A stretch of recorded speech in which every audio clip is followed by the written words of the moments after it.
Soo dhawow daawade sidee ku heli kartaa sound effect oo bilaash ah. Marka hore waxaad soo furanaysaa applicationka CapCut. Open ayaad leedahay. Kadib muuqaalka aragti ayaad soo gashanaysaa. Kadib waxaad taabanaysaa halkan ay ku qoran tahay audio. Kadib sound effect ayaad taabanaysaa. Waa kuwaana sound effect yaal oo bilaash ah sida kan oo ah typing.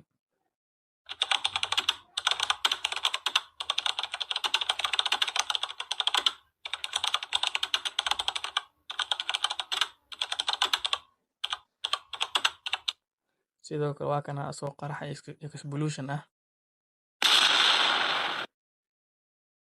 Midka aragtay ayaad halkan ka raadsanaysaa. Haddaad ka waysana halkan searching ayaad ku qoraysaa. Sida hadda money payment.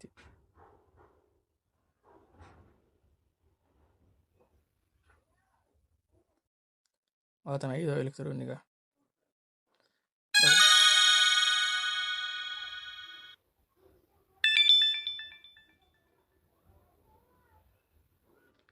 Sidaas ayaad ku heli kartaa sound effect bilaash ah. Halkan ayaad ku qoraysaa click.